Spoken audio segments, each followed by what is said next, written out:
খুবই গুরুত্বপূর্ণ কিছু খবর আছে। হোয়াইট হাউসের প্রেস সেক্রেটারি ক্যারোলিন লেভিট সে বলছে মধ্যপ্রাচ্য থেকে আমেরিকার যত নাগরিক আছে সবাইকে সরে যেতে। শুধু ইরানের নাগরিক, ইরানে না, এটা হচ্ছে পুরো মধ্যপ্রাচ্যে যত নাগরিক আছে আমেরিকার, তাদের সবাইকে সেফ জোনে সরে যেতে বলছে। এদিকে ইউরোপিয়ান ইউনিয়নের ফ্রান্স, তারপরে স্পেন, তারপরে মানে ভালো ভালো যে ইউরোপীয় জার্মানি, এগুলো যে দেশগুলো আছে, এগুলোর সবগুলো দেশ তারা হচ্ছে তাদের নাগরিকদের সরে যেতে বলছে মধ্যপ্রাচ্য থেকে, পুরো মধ্যপ্রাচ্য থেকে। এর মধ্যে হচ্ছে জাপান, চীন, রাশিয়া, তারাও বলছে। ঠিক আছে, তার মানে বড় ধরনের কিছু একটা হতে যাচ্ছে। দক্ষিণ কোরিয়া, ঠিক আছে, এরা সবাই বলছে যে তাদের যত মধ্যপ্রাচ্যে যত নাগরিক সিটিজেন আছে তাদের সবাইকে সরে যেতে। আসলে এই ব্যাপারে বাংলাদেশ কোনো কিছু জানায় না। আসলে বাংলাদেশের এই নিয়ে কোনো মাথা ব্যথা নাই। বাংলাদেশে প্রচুর মানুষ আছে, মারা গেলে সমস্যা নাই, যার কারণে এরা কোনো কিছু জানায় না। মধ্যপ্রাচ্যে বড় ধরনের একটা যুদ্ধের প্রস্তুতি নিচ্ছে আমেরিকা ইসরায়েল। কারণ হচ্ছে গত 24 ঘন্টায় প্রায় 30টার বেশি রিফুয়েলিং যে বিমান আছে, যেগুলো হচ্ছে মাঝ আকাশে অন্য অন্য যুদ্ধ যে বিমান আছে সেগুলোর হচ্ছে জ্বালানি সরবরাহ করে, এরকম 30টার বেশি রিফুয়েলিং বিমান মধ্যপ্রাচ্যে আসছে।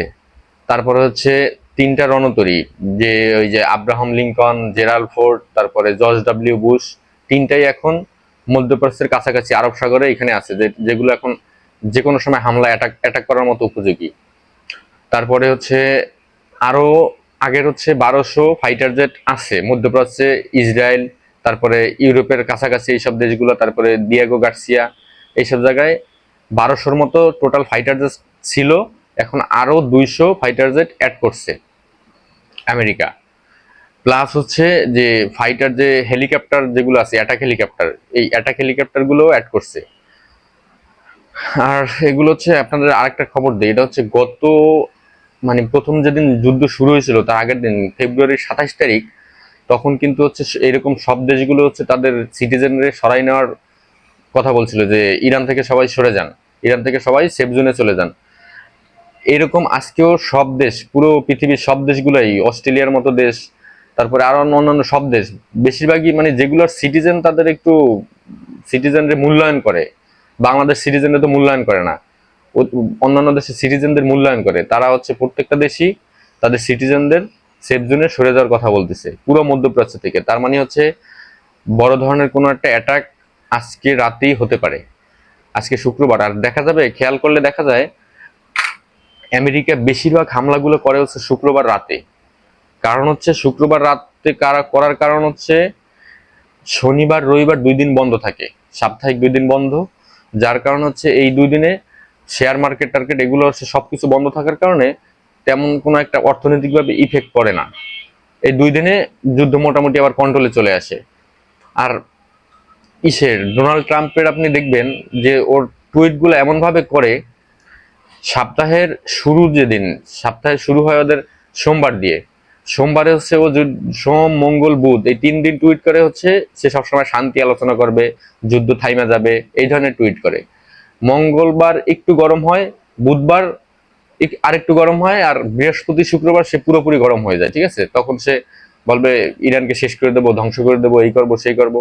কারণ হচ্ছে এই সময় হচ্ছে শেয়ার বাজারে হচ্ছে যাতে হচ্ছে মার্কেটটা 2 দিন বন্ধ থাকে, যার কারণে হচ্ছে এই সময় শেয়ার বাজারে মার্কেটে সমস্যা হয় না। আর প্রথম সপ্তাহের প্রথম দিন যেগুলো, এগুলো হচ্ছে দেয় যাতে মার্কেট স্থিতিশীল থাকে। ঠিক আছে, তেলের দাম টাম কম থাকে, সবকিছুই কন্ট্রোলে থাকে। এই হচ্ছে ব্যাপার।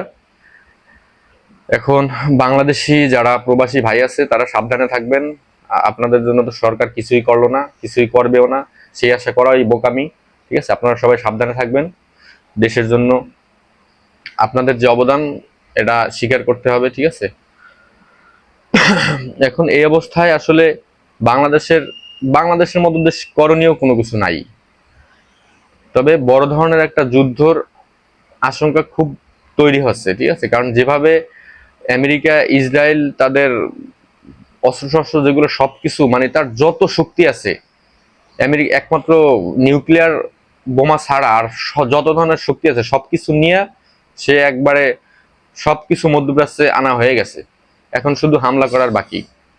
এখন দেখা যাক, চাই আমরা যুদ্ধ চাই না, চাই শান্তিতে থাকুক, ঠিক আছে। এই এখন একটা যুদ্ধ আবার লাগলে পুরো মধ্যপ্রাচ্যই ধ্বংস হওয়ার পথে চলে যাবে। আর মধ্যপ্রাচ্য ধ্বংস হয়ে গেলে এর প্রভাব বাংলাদেশে যে কি পরিমাণ পড়বে, বাংলাদেশে দুর্ভিক্ষ লাগে যাবে, এরকম একটা অবস্থা হবে। আশা করি যেন এমন কোনো কিছু না হয়, এটা যেন একটা ভয়ের মধ্যে থাকে। ডোনাল্ড ট্রাম্প যাতে এগুলো একটা ভয় ভীতি দেখিয়ে যাতে যুদ্ধটা থামাইতে পারে, এরকম যেন হয়। যুদ্ধ না লাগাই ভালো। যুদ্ধ লাগলে আমরাও, দেশের মানুষ, সব মানুষই বিপদে পড়বো। আচ্ছা, এখন এ পর্যন্ত ভালো থাকেন, নতুন কোনো আপডেট আসলে জানাবো। ধন্যবাদ।